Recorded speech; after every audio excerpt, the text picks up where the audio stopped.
Visit relevantradio.com/Forrester.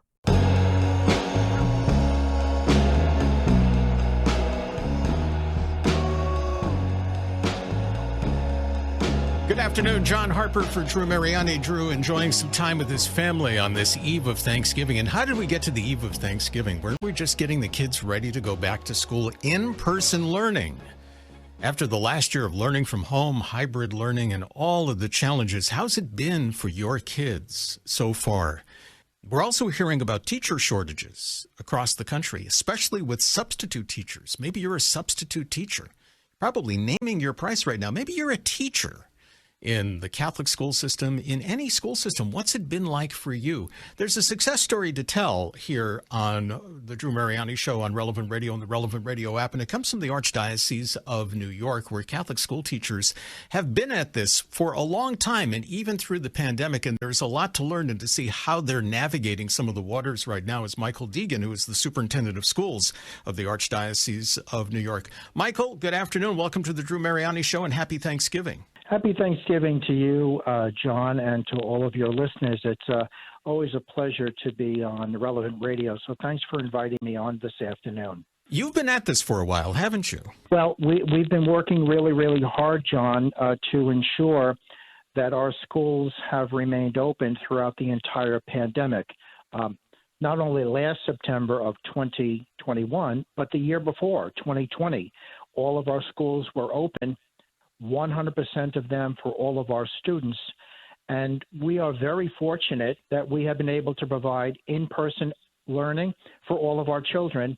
And in large part, and I listened to your introduction, in large part, John, it is because of our teachers. Our teachers are an exceptional gift to the church. They really are an inspiration to all of us who work in Catholic schools, not only here in the Archdiocese of New York, where we are particularly blessed with the wonderful teachers we have, but right across the country. And I think our Catholic school teachers distinguish themselves because they put the interest of the children before their own interests or any political or any other agenda. And that's really what has enabled the Catholic schools here in the Archdiocese of New York and across the country to be a model to government schools on how schools should be running during this terrible, terrible pandemic. How did you keep everybody healthy? We were very, very intentional and very rigorous in complying with all of the government regulations, all of the health and safety protocols. We published both in 2020 and 2021 a voluminous document that was distributed to our school communities on how they could ensure that the children and the teachers and faculty were safe during the course of a school day. And whether it's temperature checks, masks, checklists, sanitizing, disinfectants, social distancing. Catholics are rule followers. So by nature, we were following all of these rules. And I am proud to say, with very, very few exceptions, we did not have any infections within the school system. In fact, generally, when we would have positive cases, they were from outside activities and events that were, that had some effect on our children. So we've kept them, our teachers and our children, healthy and safe throughout the entire pandemic. Thanks be to God. Here on the Drew Mariani Show, Michael Deegan is with us. He is the Superintendent of Schools of the Archdiocese of New York. We're talking about their success story during COVID, and perhaps you have one in your Catholic school as well. 888-914-9149, 888-914-9149. If you're a teacher, a parent, a superintendent, a principal, I'd love to hear from you at 888-914-9149. The masks have been politicized. You have seen the school board meetings all across the country with parents upset about mask mandates.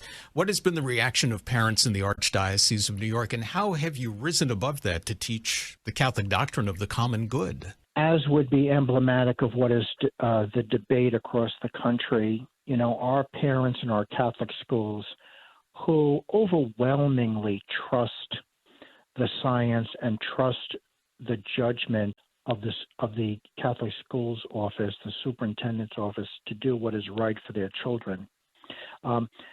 There are some who are troubled that masks need to be worn at this time. In New York State, we are legally obligated to ensure that our children and adults are wearing masks. I welcome the opportunity and look forward to a time when we can eliminate masks as a requirement. But for now, it is part of our layered health and safety protocols within our Catholic schools here in New York, but it is also a state mandate, and we follow those mandates to ensure that the children and the teachers are safe. Mr. Deegan, we began the program today with the good news that I know that you've heard: the lowest number of people filed for first-time unemployment in 52 years. You have to go back to 1969, and that's certainly good news, but millions of jobs remain open. And I know substitute teachers are in great demand in the public school system, in the private and the parochial school systems. What's the situation in the Archdiocese of New York? We have experienced some loss of our teachers. In fact, to be honest with you, the teachers that we have lost in our Catholic school system have transitioned not out of the business, but have actually been recruited by higher paying public school districts. So we have lost some teachers to the public schools. But by and large, the vast majority, 90-something% of our teachers remain committed and dedicated to our Catholic schools. And if and when we need teachers, we've been able to reach out and to recruit. We have a large network of recruiting mechanisms in place to make sure that there are dedicated, trained, competent, and certified teachers in all of our classrooms. I don't have to tell you, Michael Deegan, as the Superintendent of Schools in the Archdiocese of Newark, or anyone who's involved in the Catholic school system any place in the country, that you keep a very sharp eye on the bottom line. It's difficult. A lot of schools, Catholic schools, have closed, have merged, and you've had that happen in the Archdiocese of New York. So how do you keep an eye on the bottom line? And also, how do you get the attention of legislators in Albany and Washington, D.C. to get the fair share of money that easily flows to public schools to come to the parochial school system? This is a baffling situation for me. The Catholic schools in the Archdiocese of New York and throughout the country have been recognized and heralded as a model for how school systems should be run.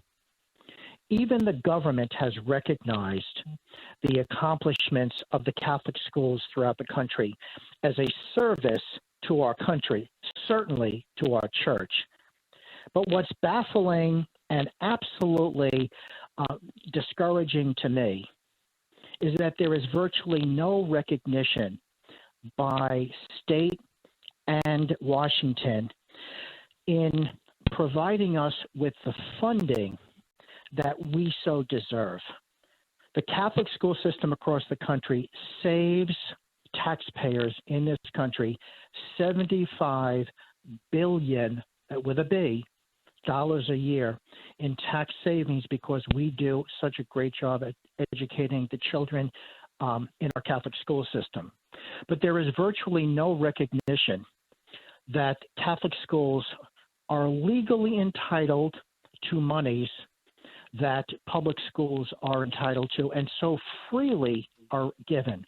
Even under the various stimulus plans over the last year that we have received allocations of funding, we have had to fight city and state government to get money we are legally entitled to.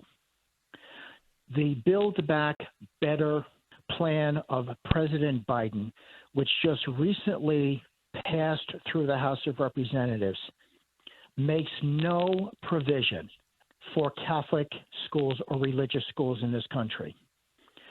Over $2 trillion was allocated for a variety of child care and UPK programs. The Universal Pre-K program that we run here in the Archdiocese of New York for almost 5,000 children, we're not eligible for under its present version. Now, we're calling upon the Senate, and we're calling upon every Catholic across the country to reach out to their United States senator and say, hey, listen, put a provision in there that allows us to receive some of this child care and universal pre-K money. Because right now, there is no religious exemption. And therefore, if it passes in its present form, we will be unable to take advantage of the money because of the limitations placed on religious organizations. And we are never going to surrender our Catholic identity and our faith and our doctrine by receiving this kind of money. So we're encouraging every Catholic across the country to reach out to their elected representative in Washington and say, please make sure there is a religious exemption in the Build Back Better bill that will enable $140 billion of child care and universal pre-K money, some of it to go to our Catholic schools throughout the country. That's what we're hoping will happen. Michael Deegan is the Superintendent of Schools in the Archdiocese of New York, joining us here on the Drew Mariani Show. Run this by me one more time. I just want to make sure that we've got it clear. In President Biden's Build Back Better plan, there is no money for Catholic education, for child care and universal pre-K? None whatsoever? Zero. And that's because while there is language that allocates money for child care and UPK, Catholic schools are prevented from participating because of the restrictions and the prohibitions that will be made to Catholic schools across the country. So essentially, the money is there. Public schools will have no trouble accessing it, but whether intentionally or unintentionally, Catholic schools have been eliminated or prevented from accessing the money. Have you had any conversations with the New York delegation about this? What have they told you? Yes, we have had conversations both with our elected officials here in New York State as well as in Washington, and we are hopeful that there will be some influence made. We're hoping that our senators across the country recognize that they need to amend the language to allow Catholic schools to access this money by including the religious exemption that will enable us to access the money. Presently, without that modification, without the change in language, that $140 billion will not be accessible by our Catholic schools and their families. Michael Deegan is the Superintendent of Schools in the Archdiocese of New York here on the Drew Mariani Show, 888-914-9149. Let's, and this is the call to all of us to evangelize, to reach out. And it's not only in New York, but it's in all 50 states. If your children go to parochial schools, they're not going to see a penny, not one red cent of the Build Back Better plan. And this is where we have that opportunity to get on the phone and let our elected officials know, both in the state capitals and in Washington, D.C., that we're Catholic, we stand up, we have values, and we need that money. Jose is in San Dimas, California, joining our conversation with Michael Deegan, Archdiocesan Superintendent of Schools in the Archdiocese of New York. Jose, welcome to the Drew Mariani Show. Oh, thank you so much. Yes, I'm actually a teacher on unpaid leave, and I feel for the Catholic schools, for not receiving this religious exemption. I didn't get my religious exemption, and I'm out of a job, so I totally understand the dilemma. And I hope that we understand that, even the Catholic Relief Services, are part of the Build Back Better, that they advertise it in that fashion. But we're not getting anything from Biden. So, we have to all reflect and, keep Biden to his word. Absolutely. This is our time to stand up and say, I'm Catholic, and to evangelize. So this is a way to evangelize as well, again, with clarity and charity, to get this money from the Build Back Better plan. And Mr. Deegan will be praying for you, the teachers, the students in the Archdiocesan school system in the Archdiocese of New York. Michael Deegan is the Superintendent of Schools in the Archdiocese of New York, ready to enjoy a long Thanksgiving weekend after a very challenging first semester. Happy Thanksgiving, and good to be with you. God bless you, John.